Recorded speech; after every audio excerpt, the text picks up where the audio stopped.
Welcome to another episode of the Tom Schimmer Podcast. Happy Monday, everyone. I hope everyone had a great weekend.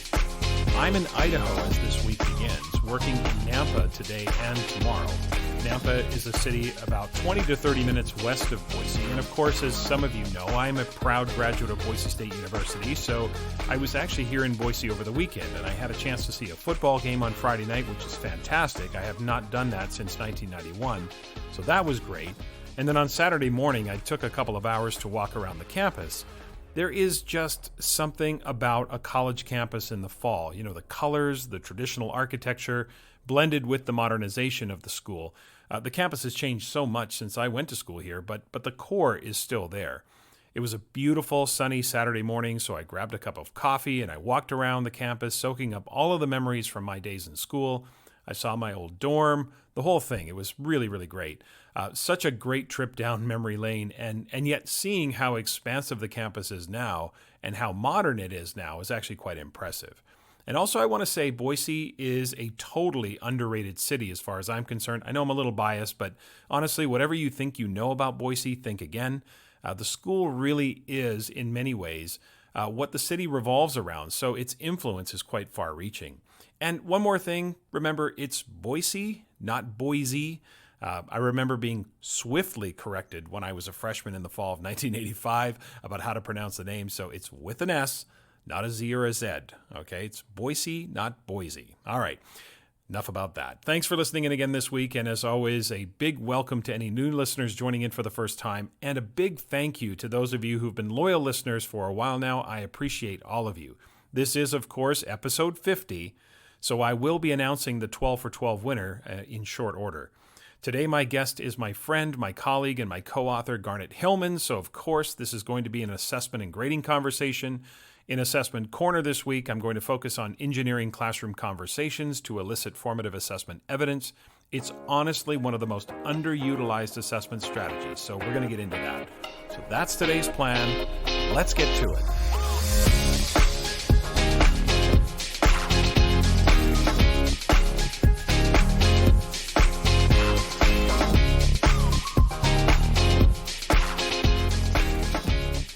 My conversation with Garnet Hillman is coming up, but first, don't at me. Well, actually, maybe this week, it's okay, so sure, go ahead and at me. Because this week I want to open with some thoughts about milestones. This is, of course, as I mentioned earlier, episode 50, and you know that. And it feels like a milestone, though it really isn't. I mean, 50 is just a nice round number. We like round numbers, right? Oh, I'm turning 30, I turned 40, I turned 50. We like those round numbers. Now, of course, there are certain milestones that actually have some significant impacts on our lives, right? So you turn 16, and in most places, you can begin the process of getting your driver's license. You turn 18, and you can vote. There are certain thresholds for legal consumption of alcohol in North America. It depends on where you are in Canada, the United States, etc. 65 tends to still be that magical age of retirement. You know, there's lots of different thresholds. And when that benchmark for retirement, for example, became the norm, it then gave us a measure upon which we could measure our own success in retirement. Retire before 65 and we celebrate. Needing to work past 65 was met with a little bit of empathy, right? It's too bad that you have to. And look, I know that some people choose to keep working after 65, long after 65, and they love it. And nothing wrong with that. But if you ask the majority of people, they probably would say they'd rather retire before 65. I mean, even some of these milestones are somewhat arbitrary. They are the law, you know, in terms of voting and driving and all of that. But 50 podcast episodes? Well, that's only a milestone because I say it is. And because I say it is, it is. So I want to celebrate that. I mean, milestones are how we mark important events in our lives, you know, within our families or with our friends. Some milestones are universal, like when you think about children, the milestones of, you know, their first words, or they took their first steps, or the first this or first that, whatever. And some milestones are self-determined, right? It's my first 5K or my first marathon or something like that. These milestones give our lives some structure that allows us to reflect on our successes, our progress, or even our transitions to new phases. As we approach the end of 2021, undoubtedly some of us are going to be declaring some New Year's resolutions. We'll make a declaration that in 2022 we're going to exercise more, we're going to eat healthier, we're going to read more, the usual stuff. But in reality, you could start tomorrow. You want to eat healthier? You could start tomorrow. You want to join the gym and start exercising or yoga or whatever? Yep, you could start tomorrow. You want to read more? You guessed it. You could start tomorrow. But most of us don't, because that milestone, that marker is important. The calendar turning from 2021 to 2022 is a psychological marker that serves as a kind of reset for some aspects of our lives, some aspect that we're hoping to improve. And I say there's nothing wrong with that. Plus, let's be honest, beginning your healthier eating regime heading into December is probably not wise. And for those in the United States, of course, your Thanksgiving is coming up next week. So starting the new eating habits is definitely not a good idea until you get through the holiday season. But you could start any new habit at any time, but the marker of the new year is significant for people. I know there are some who react a bit cynically to New Year's resolutions, mostly because most of us don't typically stick with them anyway. But I often wonder, why people care? Why do you care if I set a resolution or not? Who cares? It doesn't affect you. So why even have an opinion? You don't want to set a resolution? You don't want to do something like that? Okay, fine. Yeah, great. No problem. That's on you. It's your call. I don't know why people have such strong opinions about things that don't really affect them. Anyway, if it matters to you, then it matters, right? Milestones, whether they are societally significant, things like graduation, things with children, retirement, as we've talked about, or whether your milestones are personal, fitness levels, reading, all the things we've talked about, they give us something to work toward. They give us something to maintain. They give us a way to reinvigorate our lives. They bring some meaning to our existence. So 50 episodes feels like something to celebrate. And in celebrating, I just want to say thank you. I know there are podcasts out there with more listeners. There's podcasts out there with more episodes. There's podcasts out there with larger followings, all of that. I know the podcast landscape has never been more crowded. But you know what? This isn't about comparisons. None of that matters. What matters is that some of you have been with me since day one, since September of 2020, and you've listened to every episode, and I appreciate you. What matters is that some of you heard about the podcast on social media or from a colleague, and you started listening at, say, episode 15 or episode 18 or 27 or 40, or even this is your first episode. And I just want to say I appreciate you too. What matters is that some of you don't listen to every episode or don't listen to every segment, but you're still listening to something, and I want to appreciate you too. I mean, in your totality as listeners, you have made this podcast truly a labor of love, and I really do care about the content you consume each week. I think of you when I craft these opening segments, hoping to cause you to reflect or to think or to even push back or even disagree. I think of you when I schedule the guests to ensure that we have a variety of thoughtful, influential people who will challenge you, reaffirm you, teach you, and inspire you, and selfishly, they do the same thing for me. I think of you when I ask the questions of those I'm interviewing. I think about what it is you all might want to know or you all might need to hear. It's also what I want to know or where I want to push. And I think of you during the Assessment Corner segment, although I have to say I could use a few more questions from you, the listeners, because I'm just choosing topics that I think would be helpful for you in your personal assessment journeys. And maybe that's okay, and maybe you're just fine with that, but that's what I think about when I try to craft that segment. I know it's corny and cliche to say that without you, this podcast wouldn't exist, but it really is true. Knowing that so many of you are invested in each episode inspires me to do my best to bring you something worthy of your time. I know how busy educators are, and so the fact that I've been able to carve out 60 to 90 minutes of your time each week is truly an honor, and I am grateful to each and every one of you. I'm not going to say I'm humbled, because many of you know how I feel about the public use of the word humble. Look, when you tell people how humble or humbled you are, it is the opposite of humility, okay? All right, I won't go there. All right. I've talked about that before. I can't believe how humble I am. All right, not doing that. We've hit a milestone. 50 episodes is just cool to say. And we did have a contest, right? We had the 12 for 12 contest, and we have a winner. The winner is Heidi Bodnerchuk, who is from Saskatoon, Saskatchewan. Now, listeners, her Twitter handle is at Heidi Bods. So Heidi is spelled HIEDIBODS, at Heidi Bods. So maybe get onto Twitter and give Heidi a follow. Now, she tweeted out that she listens to the podcast while her kids do crafts. Now, that reminds me of crafting with my kids when they were younger and the crafts they used to do. And I always think about those memes, those picture contrasts where you'd say what you think crafting with your kids will be like and then what it's actually like. What you think crafting with your kids will be like, tranquil, soft music, everyone in their zen, creating something wonderful, the Christmas carols going. And then there's what crafting with your kids actually looks like. Glitter everywhere, trying to scrape glue off the floor, arguing over who gets the scissors next, all of that. I'm sure in Heidi's home, it's the latter.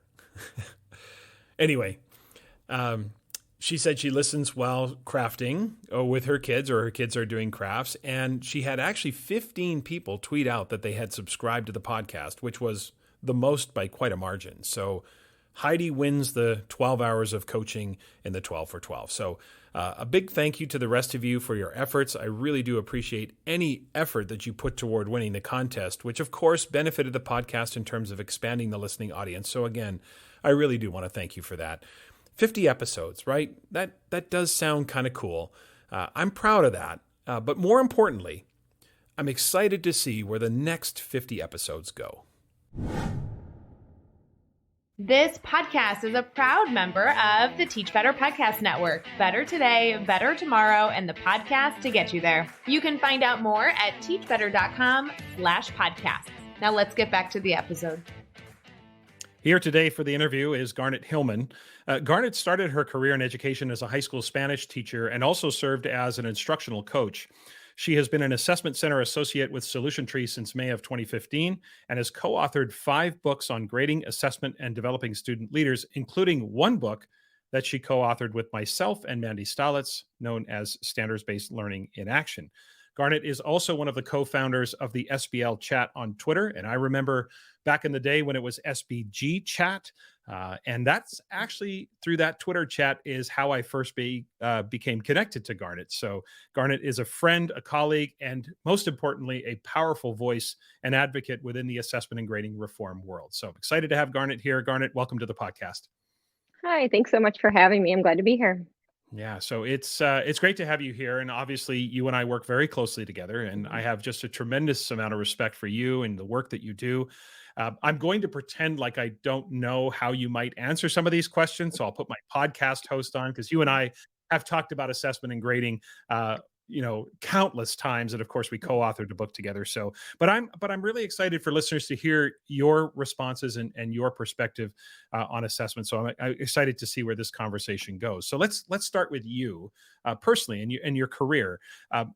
Most educators don't begin their careers with this declaration that they want to become an assessment and grading expert. It's probably the last area that we're drawn to, right? It's not the sexiest part of our jobs, that's for sure. But here you are, Garnet. You are an accomplished author. You are a sought-after workshop facilitator, and you are an inspiration to so many people. So tell us a little bit about your story, specifically your assessment story, and even more to the point, what was the pivotal moment for you? Like where was that assessment epiphany where you decided that this is what I'm going to focus my professional career on? Yeah, so when I started teaching, I was incredibly traditional. I did what had been done to me throughout the years. Sometimes I was almost the mean teacher. Assessment wise, it was definitely one and done. The other thing that reflecting back on my teaching, it was really a one size fits all endeavor where I had the first 9 weeks planned out. Yeah, that doesn't go that way, but that's right. It doesn't go that way. But anyway, that was really where I started from. Is that was really harsh with my grading and my assessment practices. And if you really think about it, I was pretty harsh with instructional practices, because if it was laid out day to day what we were doing, that's not being as responsive as I needed to be. And so over time, I really did start to switch my focus. And looking back, the biggest shift was that instead of being task focused, I was learning focused. I mean, Mhm. we get into education because we care about kids and care about their learning, and I definitely did. But my lens was just, it was askew.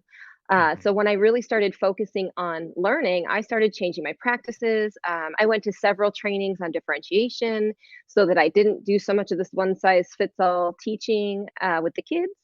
And eventually, over time, when I was so learning focused, meeting the kids where they are really finding out where they started, I realized that my assessment and grading practices were fighting one another. Yeah. And that's really the pivotal moment.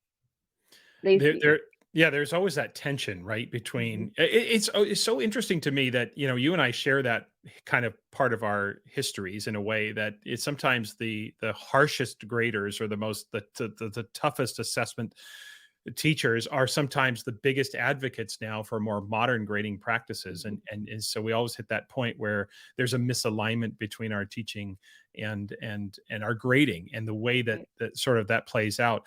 You talk about this and I've talked about this as well. How do you explain to people when you try to explain to people, I'm focused on learning, not the tasks? Sometimes for folks that line is blurry. So what's the simplest yet most effective way that you explain the difference about being task oriented versus being learning focused? Well, we have to really think about the learning first. It has to come first, because what we think about first and then what we communicate first to kids matters. Uh, and the tasks have to support the learning. It's just that we can't flip it the other way, right? That you have Yeah. to decide what it is that you want kids to know, understand, be able to do, what you want them to learn and demonstrate. And then we have to be really intentional about choosing tasks that are going to support that, instead of vice versa, selecting tasks and then going, oh, what learning is going to happen alongside of this. Because I'll tell you, I mean, another red flag once I was able to see it was that if I introduced a new assignment or assessment, something I had made, maybe a project I was excited about, and the Mhm. hands shoot up in the air, question number one was, will this be graded? And if the Mhm. answer was yes, question was number two was, how many points is it worth? And Right. I knew I had a problem, right? There's the task first in its most plain form. And I knew I had to make some changes and talk about learning first. So not just think about it as a teacher, but talk about it, help the kids along with that idea. Because as you know, I taught high school. And Mhm. by then the grade focus is pretty heavy. Yeah. It's just so unfortunate that over the course of, say, a generation or more, that we've turned grading into this transactional relationship. This, I do this, what do I get? And this point exchange and this compliance issue. And so many of us, I think, have gone through this epiphany because we realize that, some of those questions come from, do I have to care about this assignment or not? And some Mhm. of those questions about, are you grading this, are a question that really is sourced from stress and anxiety Oh, yeah. and tension that kids feel around school, and that maybe there's a little bit of oxygen if you say, no, this isn't being graded. There's a little bit of space and it takes some of the pressure off. I've had some interesting conversations lately about that question, are you grading this? Because I think it's very easy to see that question as quite cynical, that Mhm. the student's asking this, like, is this a place I can cut corners or not? Are you grading this? Right. If you're not grading it, I'm not doing it. And I think that's a simple way to look at it, and that does occur, there's no question. But I Mhm. think sometimes when you analyze that question from the perspective of stress, anxiety, Mhm. hope, efficacy, all the things that we talk about, you start to see a very different outcome. What's your experience with that? Do you when you think about that question, have you talked to teachers about, the idea of looking at it through a different lens, maybe? Yeah, it's really that student lens as much as you possibly can, right? We can't take the place of a student right now.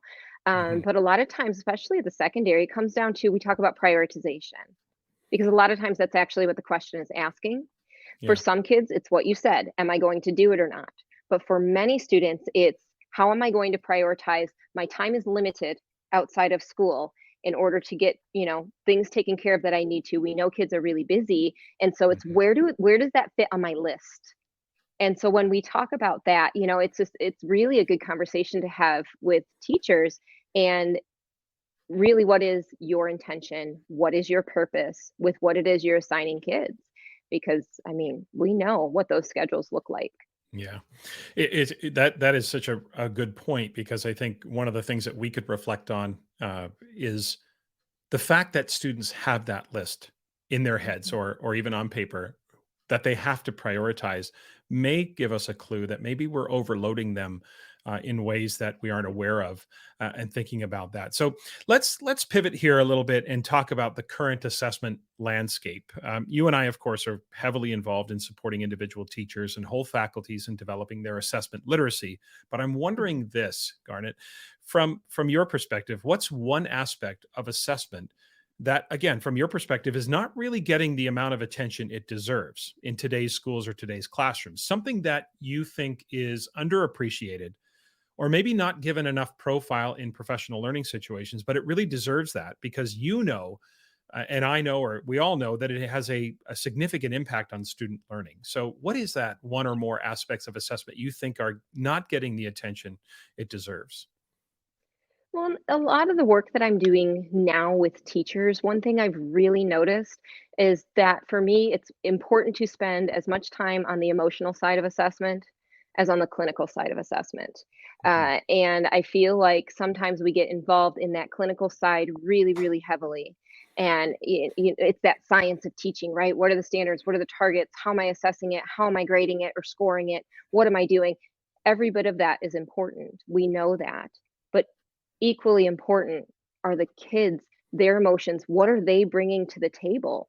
Because if I'm trying, I mean, what is our purpose in assessments? Gathering evidence, right? Gathering evidence of what students know, understand, able to do. And I need a whole picture of that evidence. Is the Mhm. evidence getting skewed by something emotional? Do I need to go around a different way to grab some of that evidence? And I just, the work that I've done this fall, that theme has come up and come up again. And the neat part is when I've been really just proactively bringing it up, the teachers start nodding along. The teachers say, "Oh, yes, yes, we've been really talking about all of that clinical stuff and our SMART goals and all of that." And it's not that that isn't important, of course it is. But there's more to the story, I guess. And we really want to pull that out. And just one thing from personal experience, I reflect on a lot now, and I'll share this with teachers, is that I have a family of four. I have 2 boys, as you know, Tom, they're in high school. I have Mhm. a sophomore and a senior in high school, and my husband. And the 4 of us experienced assessment in very different ways, or currently experience it. And I was a grade grubber, I'll be totally honest. I was the one that assessment was about winning the assessment, right? Yeah. How many points can I get and all of that. My husband is the complete opposite, and I ask him a lot of questions because assessment for him was getting by. Mhm. What can I do the bare minimum to get by? Our eldest son is the one you want as a teacher, that he's pretty confident. We know kids do better when they come in confident, and Yeah. I'm not gonna lie, sometimes he's a little overconfident, right? But overall, you want them to come in feeling prepared. And our younger son is diagnosed with OCD and anxiety. And so you can start to imagine as an educator what assessment is like for him. Yeah. And that's 4 people. And there's 4 different reactions, right? Not on the Mhm. clinical side, on the other side to assessment. And teachers have, if you're in elementary level, you have 30. If you're at the secondary level, you got 150, 160 kids coming in. So I just think that right now, what I'm seeing personally is that we cannot leave that behind, that emotional side of assessment and what it brings to the table, so that we know as much as we can about kids and their learning. Yeah, I preaching to the choir here, Garnet. In terms of the emotional side of assessment, we know that, and we know that assessment is technical, and there is a depth and breadth to understanding sound assessment practices. It does take work, and it takes time for us to understand. But that emotional side of assessment is really important. But I know you get this question, as I get this question too. Maybe easy to say. I'm not here to pick on secondary teachers, but sometimes secondary teachers say, listen, how am I supposed to do that? I have 120 students, 150 students on my Mhm. rosters. They come through my door every day. How am I supposed to be attentive to the emotional side of assessment? I can't know each of their emotional idiosyncrasies. That's just not possible. It's not plausible for me. And it's not to suggest that secondary teachers are heartless or cold or anything like that, because they're not. They Right. care about their students just as much. It can come off that way, but that's not really what they're about. But they're looking at the sheer volume of it. So what's your answer to that? When somebody says to you, Garnet, how do I attend to the emotional aspects of assessment for 150 students in my classes, Mhm. 120 students in my classes, or even 75 students, or whatever the number Sure. might be? What's the response from you? Like, how do you help them navigate through that side of the conversation? Mhm. Well, I mean, we know the relationships are the foundation for that, and developing those early with your kids, because even when you have 150, when some walk in, the Hmm. better you get to know them. So, I mean, that is a big part of it. But also at the secondary level, we want to teach kids to self advocate, and encourage them that way, that if something is going on, if it's going to impact your assessment, you need to bring it up to me so we can kind of pull it from them, but bring them to the table. You can have them do reflection pieces, maybe after the assessment, what felt good, what was difficult. I mean, it's really just trying to find the different ways that you can get that information from the kids. But some Hmm. of it we can see. Even with 150 kids, that was Right. I had 150-ish kids, but some of it too, we really want, as the kids get older, to be able to identify in themselves, bring it forward, or elicit it through some type of reflection. I think a lot of times too, we can tell if there might be something emotional getting in the way, even if we can't see it as teachers, if what we have seen through the formative process does not agree with what we're seeing in the summative process. If there's a Hmm. mismatch, that's our call to action as Right. educators, to say what's going on, and there might be a hidden emotion in there that we may be able to tap into. So, I mean, there's no easy answer to that question. I know you know that, but I think we just have to attack it from multiple Yeah. ways. Yeah. Boy, I love that idea of self-advocacy, right? Like the efficacy that students can have and the way they can advocate for themselves, have it come in that direction as opposed to the teacher having to pay attention. We obviously are going to pay attention to some of the extreme reactions that we might see, but being able to teach students how to advocate for themselves is that lifelong skill that we certainly hope that they develop. So let's flip this around now. So that's something that you don't think is getting enough attention, but let's flip this around and think about any aspects in assessment that you think might be getting oversold. And here's what I mean by that. You might be a little perplexed that this aspect or these aspects of assessment are getting a disproportionate amount of attention in PD sessions or on social media. Now, that's not to say the aspect might not be important. I don't want to misunderstand here. The aspect is important, but it's maybe the conversation is slightly hyperbolic about this particular aspect, given the fact that from your perspective, you see it as a low yield kind of assessment practice or an aspect that you just don't think is worth the time investment. So are there any assessment practices from your perspective that are a little oversold in the conversations? In the conversations I'm having, one thing that did stick out, is the labeling piece of assessment. And I talk a lot with teachers, and they just want to label everything. And again, it goes back to task, right? This is Right. a formative assessment. This is a summative, a pre I mean, keep going, right? And Mhm. they are spending so much time thinking about how to label it, when Mhm. really, what do we want? That's just the purpose. We want you Yeah. to be intentional about your purpose with assessment and gathering evidence, but it is just a process. We talk a lot about that. Assess is a verb, but Mhm. helping teachers see that and move away from the event to the process takes time. Yeah. But I get in these conversations, and it's like, well, this is a summative assessment, right? Treating it as the thing. And I said, okay, well, instead of focusing on the label, what is it that you're trying to get them to show you? How are you Mhm. going about grabbing that? What are we going to do if they don't?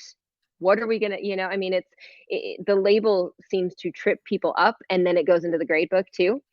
The Yeah. label carries over, right? If it's Mhm. labeled formative, can I grade it? If it's labeled summative, is it the only thing that I mean, the conversations that come from that. For sure. But I've just seen too much time. I'm not saying, like you said, I'm not saying it's not important to consider purpose. It absolutely is. But Mhm. labeling the task, that we shouldn't be spending so much time labeling tasks, I Right, don't think. right, right. We're spending, and I would agree with you. That is one conversation that I've been a part of as well, which is again, I think people really shouldn't misunderstand. We're not saying that you shouldn't have that purpose in mind. But it's the overthinking of the label, because labeling something formative doesn't make it so. And I've said that repeatedly for years. It's the use of that evidence that allows us to determine whether it's formative or summative, right? So I love that, because I think, again, that's something where we're overthinking, especially when you're assessing at the standard level, where it really isn't. I mean, you could have a purpose in mind, but it's not necessary to pre-label it summative or formative. Just gather the evidence and use it summatively for those who get it, and use it formatively for those who need more time and more intervention. I think that's a good one. Yeah. The other one I often see is the overthinking of the symbols. When people are transitioning, they spend hours. Should we use numbers? Should we keep our letter grades? Should we use descriptors? I am so agnostic when it comes to those symbols, because it's really what they mean, right? And people spend hours debating whether or not we should go 4, 3, 2, 1 or keep our A, B, C, D. And really, those are both 4 levels, and they're just symbols. It's the meaning behind those symbols. So I see that one a lot as well. Yeah. So I want to now ask you a hypothetical from a perspective of, again, assessment and grading. Hypothetical. So a university professor who's teaching a class in assessment to aspiring teachers calls you up and asks you, or says to you, "Hey, Garnet, listen, I've been reading some of your books and following you on Twitter, and I really love what you're doing. So would you be interested in coming to one of my classes as a guest speaker?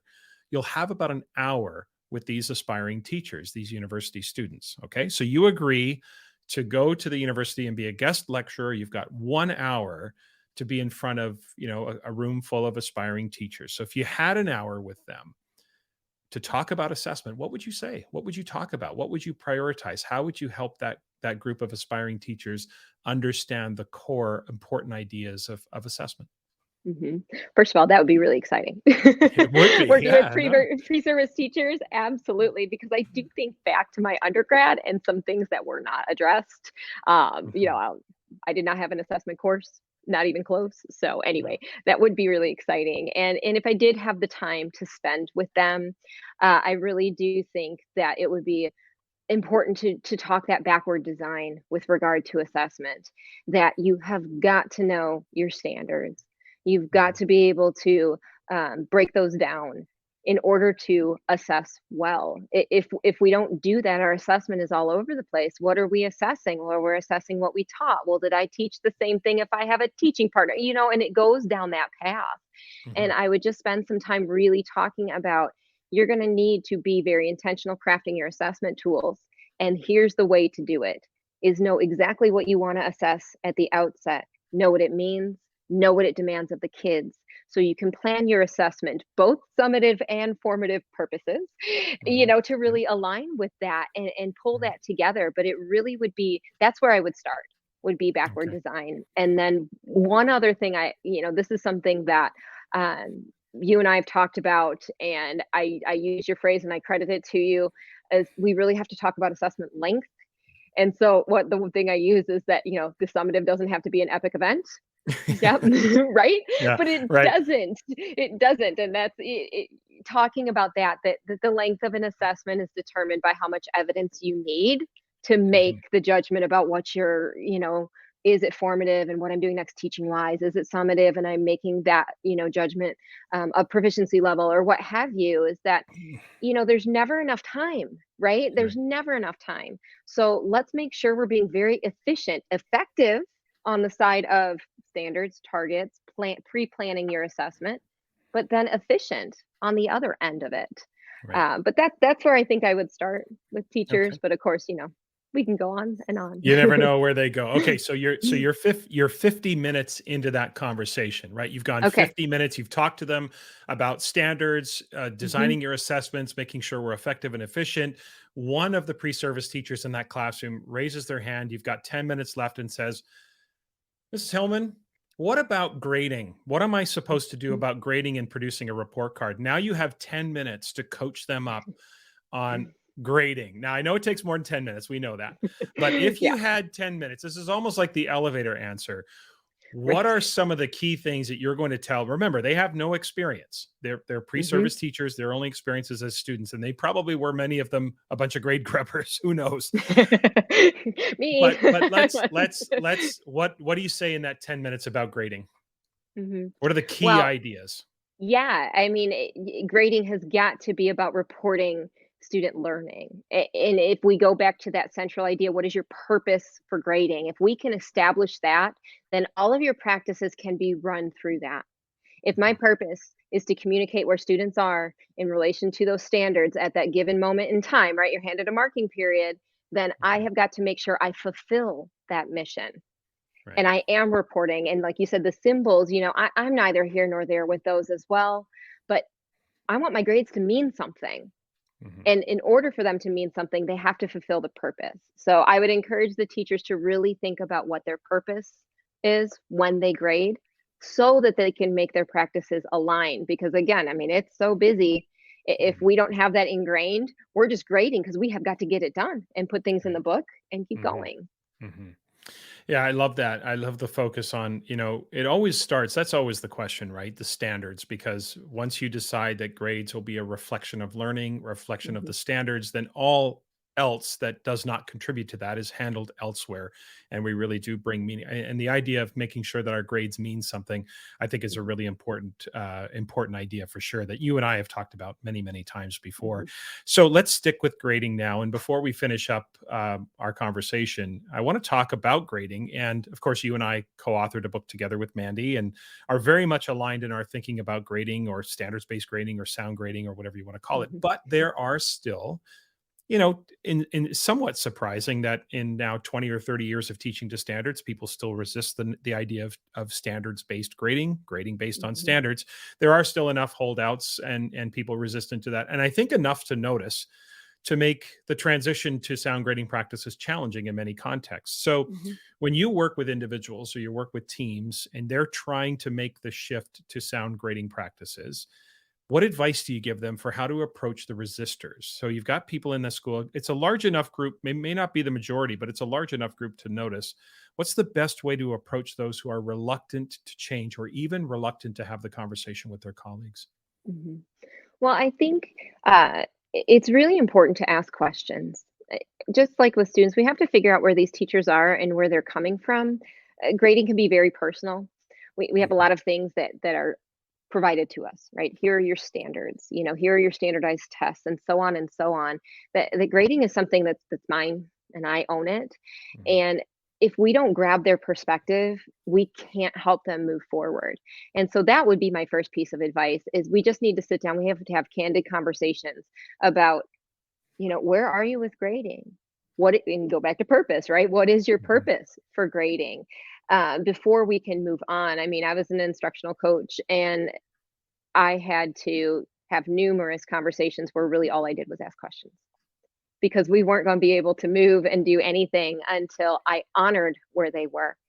Mhm. I just think that's so important is honoring the work that teachers have already done because they work so hard. They do so much for these kids. Like you said, they care so much about these kids Right. that if we don't honor what's happening or the work that's being done, yeah, I mean, why would I no, if you don't even know where I'm starting, why would I subscribe to what you're talking about? And Mhm. I also think that whenever you're asking someone to change, you're really going to have to show them that it's worth it. If it's not worth it, I don't have the time for it. So what is going to be worth it about me changing my grading practices? Once you've shifted the conversation, right? You ask a bunch of questions, you can start moving in that direction, start talking about purpose, but you also do have to ground it in, hey, this is what we're going to get. We're going to get more accurate grades out of this. Why is that important? Because if we don't get there, honor the work that they've done, then we, say change is tricky, but here's Yeah. what you're going to get out of it. I don't think we have a good basis to start that conversation. Right. The helping people see the Yeah. why the change is important. And I love that advice about asking questions because, so often, and I know you've seen this, what looks like resistance is sometimes a lack of clarity. Now, Yeah. sometimes people are resistant, but sometimes people don't understand. And if you're a veteran teacher, it's really hard to admit publicly that you don't understand what something would look like. And so it's easier, and it's a classic way to save face is to say, well, that's a bad idea, or we tried that before and it didn't Mhm. work, and those types of things. And so if you can get that person in their private moment or the small group and just find out Right. why they're hesitant, why they're resistant. Sometimes, I know in the past I've been surprised by the fact that it wasn't a cynical sort of resistant to the conversation. It was a lack of understanding, but to admit that publicly was challenging for folks. Have you Oh, seen yeah. that? Have you seen that idea? Have you experienced that? Yeah, absolutely. And because I mean, I think for me as a teacher, that would have been hard. Just Yeah. go and say, I don't understand it. I don't get it. But to have that personal conversation and really be able to dive in to Mhm. where the misconception may lie, uh, it's super powerful. And we also know that once we can get the ball rolling, we know we can gain traction and we can gain momentum. And if some of those people who may seem the strongest resistors, and maybe they are not, maybe they again just need some explanation or need to ground themselves in purpose, if we Mhm. start getting them to move, we can get more and more, right? We build momentum. And one of the things I think is important is it doesn't matter where they start, but we just can't stay there. Right. It's with kids too. As long as we're moving, everyone's going to move at different paces. That's learning. Welcome to learning, right? Yeah, And I that's think, right. I mean, but that's something I think is important too that teachers need to recognize is not only that we're learners, but let's think about how people learn and that it's Mhm. messy and that it's okay, because I think there are a lot, including myself, of perfectionists out there that want to get everything exactly perfect before they do it. We Right. also know that that is not possible, with Right. many of these things as we're learning, and to give themselves some grace. Yeah. Yeah, the messiness of it for sure, and Mhm, and certainly, when you think about it, that's also great advice, Garnet. The idea of thinking about adult learners.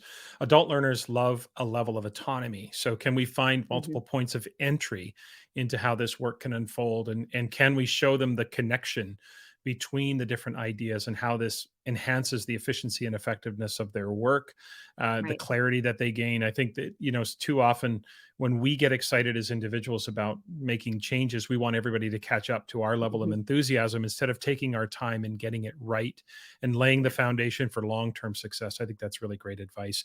Two questions left, Garnet, as we finish up here. And the first one is they're both questions I ask everyone who comes on the podcast. And here's the first one. And you could take this in any direction that you'd like, but the question is quite simple. Educationally speaking, what keeps you up at night? For me, right now in the context, it's that I hear these calls to return to normal, Mhm. to return to what things were pre-pandemic, and the pull, and I see it with assessment practices. I see that there was more grace afforded and reassessment afforded, and now it's like, nope, we're back. We're pulling everything, right back to where it was. And I think there are just so many lessons to be learned about what has transpired with kids, Mhm. that makes me really nervous, honestly, Yeah. is that we Mhm. are so interested, I think, in getting back to normal, that we really need to take a look at the practices and say, hey, what's best for kids here? Is incorporating more reassessment, Mhm. is it a bad thing?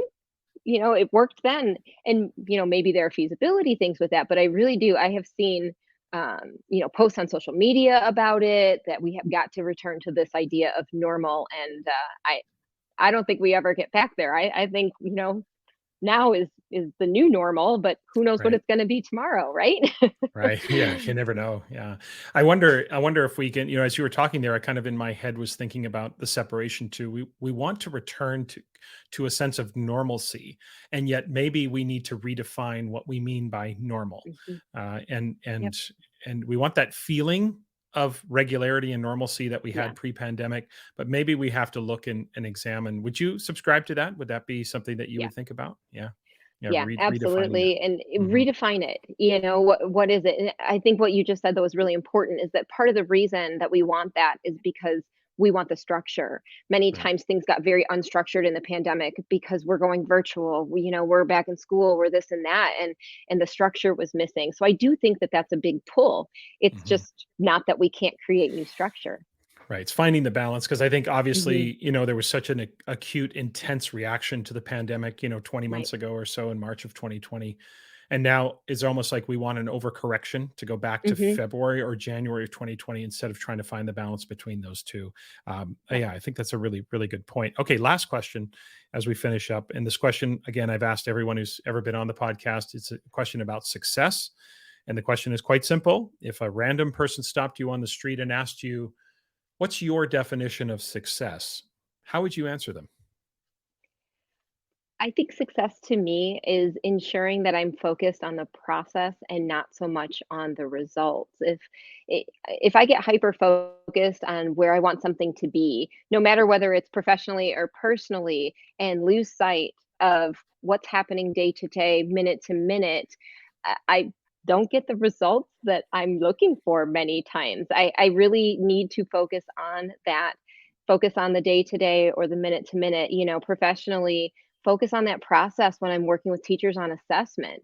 Mhm. We definitely need to have a goal, but we can't just fixate there. We have to really focus on that process and the journey and how important that journey is because when I focus on that, usually the results are a little bit better Yeah, than if I get yeah, hyper, focused on what I want it to be. yeah, yeah, So success to me, I mean, maybe that's just how it's generated, but it's where I have to be focused and centered, right? yeah. Is that I'm focused on the process, I'm focused on the steps that I want to take, and then being responsive to whatever it is that happens, personal, professional. That when things then come my way, what am I going to do? How am I going to, continue to move forward with that process? Yeah.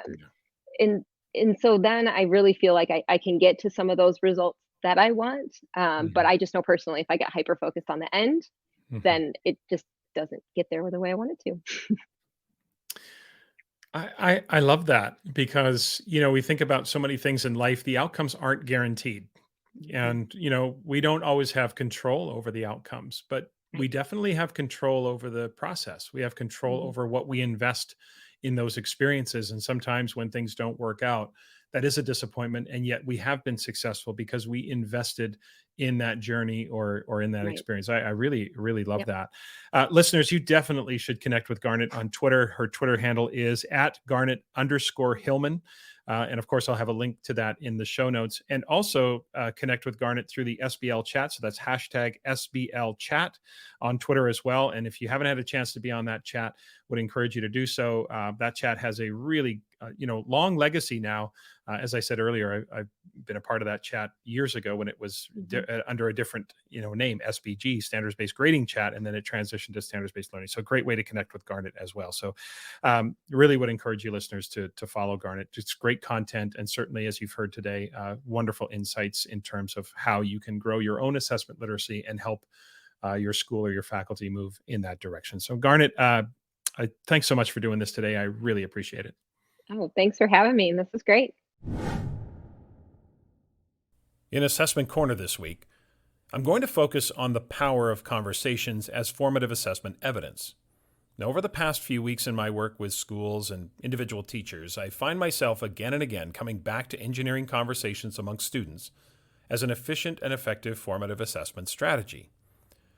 Now, engineering conversations among students, I think, is one of the most underutilized formative assessment strategies out there. I mean, Dylan William has been talking for years about the importance of activating students as learning resources for one another. Now, we know that for some, mistakenly, formative assessment has to be a thing, a noun, a tangible, a summative that doesn't count. So they hesitate to think of, say, table talk as a valid assessment strategy. Again, that's a mistake because we're talking formative assessment, more to the point, using assessment formatively, using assessment evidence formatively, where evidence is evidence. And everything students do has the potential to influence the decisions we make in a classroom. Being hyper focused on a tangible only results in a teacher missing out on seamless, real time opportunities to make instructional maneuvers, to provide feedback, or to even accelerate learning based on what was heard. It also provides another opportunity for students to be more active in their own learning. By engineering multiple conversations within the classroom, we have a much broader, more active participation level. There's opportunities for peer assessment, to teach and assess collaboration. The opportunities are endless. Now, honestly, you can't afford not to engineer conversations amongst your students, but you have to be purposeful. It's not just the old talk amongst yourselves strategy, right? Now, before I go on, I have to give a shout out to my co-authors, Cassandra Erkins and Nicole Dimich, because we wrote about engineering conversations in our book, Instructional Agility. So I want to take this opportunity to highlight some of the big ideas that we wrote about in that book, that chapter. So the reason engineering conversations are so important is because as learners talk about their learning, they gain a deeper understanding of what it is they are actually learning. And teachers also gain deeper insight into what learners are thinking, which provides us with a more well-rounded picture of where they are, more accurate information to interpret. That allows us to make instructional maneuvers. So when we engineer conversations, we help learners gain a deeper understanding because they have access to others' thinking as well. And we gain a deeper insight as to what they're thinking, which allows us to get a clearer picture as to where they are. The benefits of engineering conversation, of course, we talked about the importance of obviously developing speaking and listening skills. Putting kids into groups to have conversations promotes group work and allows us to teach collaboration. And it puts students in the position where they can begin to co-create meaning with their classmates. For us, the benefits, of course, are continually gathering emerging evidence through these conversations in real time, and it helps us shift the power a little bit in the classroom, the balance of power in the classroom, where now we have a much more active classroom and it's not all teacher-centered. So when it comes to engineering conversations in your classroom, it's important that we think about some things in order to, not be haphazard and arbitrary about it. We want to err on the side of intentionality and leave nothing to chance. Okay, so the first thing we think about when we think about engineering conversations is you want to clarify the expectations of that conversation. One important first step, as I'm saying here, involves making sure that learners understand what a quality and non-quality example of a conversation would look like, so they can be clear on the criteria and they can actually be reflective and measure their own success within that conversation. We want them to be able to know that they are having a productive learning conversation. So we could show them examples, we could walk them through a protocol on something maybe that was low stakes, maybe engineer a conversation that has nothing to do with their learning, but just a way to practice the conversation so they can get a feel for what quality looks like. So make sure they understand what the expectation is of what a productive conversation would look like and what the criteria would be.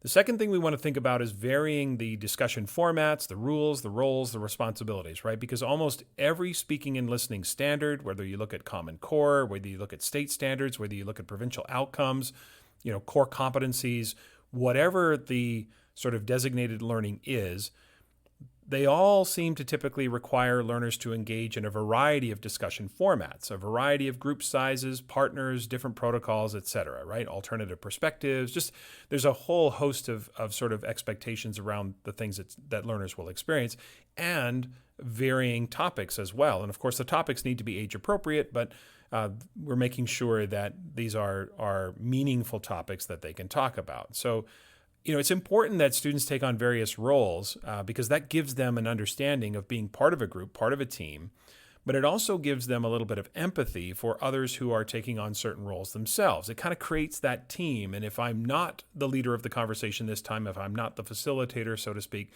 I still understand what it's like to facilitate, and therefore I can be empathetic when maybe some members of the team are not following along with the protocols or whatever. You understand what I mean? So vary the discussion format. So clarify the expectations of the conversation, vary the formats, the rules, and responsibilities and the roles, right? Third, let's teach the language of engaging conversations, right? Learners often have, at some point, they'll have limited experience with what it means to have a learning-focused conversation, and that puts them in a situation where often they feel uncomfortable about being in that role. So teaching them how to have the conversation, what the language of that conversation looks like. So provide them with, some constructs that can increase their confidence levels. They need the language of, say, academic transitions. They need question stems or statements that can be used to reference their background preparation. They need prompts that will help them disagree with their classmates. How do I disagree in a productive way? How do I push back, right? So prompts, protocols, sentence starters, depending on the age of the students, of course, we want to teach them, what I mean is that depending on the age will depend on the type of prompt you use. We want to teach them what the language of a productive conversation sounds like and feels like, okay? Number 4, let's monitor the effectiveness of those individuals and those groups, right? It is impossible to watch everybody. So as a teacher, you're going to walk and listen in formatively. Now, it's impossible to watch and listen to every single student when multiple conversations are happening all at once. So we have to find ways to be a bit more strategic about gathering evidence of effectiveness so that your feedback can effectively move individuals and groups forward in their proficiency. So assessment, as I've mentioned many times on the podcast before, assessment is always about adequate sampling. So think about an adequate sampling each time. Like today, I'm going to watch everyone, but I'm going to pay close attention to these 3 groups or these 2 groups or this group of 7 students or 5 students. And you kind of rotate through the groups or through the students so that in your totality, you've actually in the end observed everyone. And lastly, just to think about, monitor the effectiveness of the conversations as a whole, right? Not every conversation is going to be a guaranteed success. Not every one of them is going to be so epic and monumental. Use that opportunity when they don't go the way that you were hoping to. Use that opportunity to learn what works, what doesn't work, by reflecting on, the effectiveness or the degree to which the conversations were effective. Were the tasks meaningful? Did quality evidence emerge? Were the prompts provocative enough? Just take a look at it and reflect on whether or not it's being effective, right? So if we're going to use conversations in our classrooms, clarify the expectations, vary the formats, teach the language of conversations, monitor the effectiveness for the individuals and the groups, and then monitor the effectiveness for us in making sure that we are actually putting students into meaningful learning situations. Make sure there's enough substance behind the prompt, right? So a depth of evidence emerges, making the use of conversations worthwhile.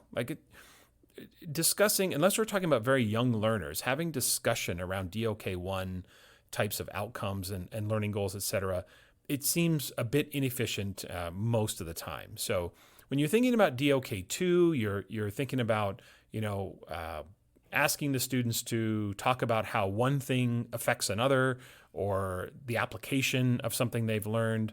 As you start to get into deeper conversations, you might be, and these are just examples, you, again, might be asking how one thing is connected or related to another. Maybe you're asking them to, as a team, draw a conclusion, draw an inference from what they're noticing. Maybe they've come up with a solution, and your prompt to them is how to test the plausibility of the solution that they've come up with as they were researching, investigating, whatever it might be.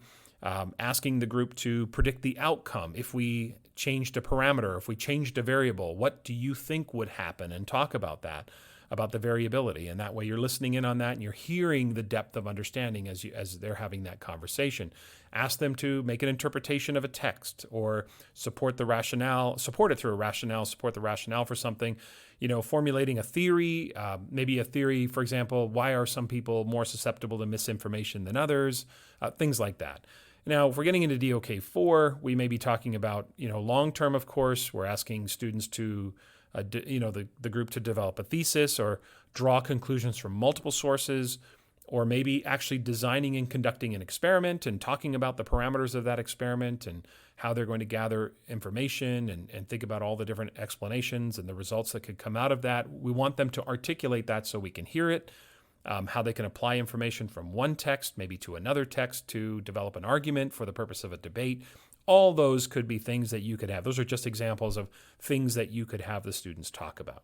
Again, just make sure they're talking about things that are worthwhile talking about and worth taking the time to create these conversations. Again, just to summarize, engineering conversations provides us with real-time formative assessment evidence, right? Most students can talk more than they can type or write, so you're likely going to get more well-rounded evidence from the student. You're probably going to get greater depth from them. You're going to get more active participation. Students are going to be more active in their own learning. Again, they can talk more than they typically can write or type, so it's going to be more involved. Students become resources for one another. When I'm in a group and we're having conversations, I have access to others' thinking, which helps shape my thinking, and that's the co-creating of meaning, right? We can teach through this collaborative conversation. We can teach collaboration in itself and all that entails, right? Protocols for coming to consensus. How do we resolve conflict? All of those different aspects are part of that. We obviously can address the speaking and listening outcomes and standards in our curriculum. And using conversations creates more variety in assessment methods, right? So we're not just leaning on the written output or the typed output. I can't say this enough. Be thoughtful about the prompts and make sure there is substance to discuss. And then listen to them talk.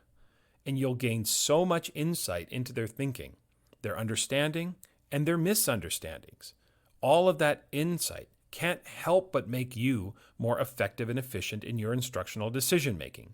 Get your students talking, and you're likely to deepen their learning and deepen your understanding of where they are along their learning trajectories.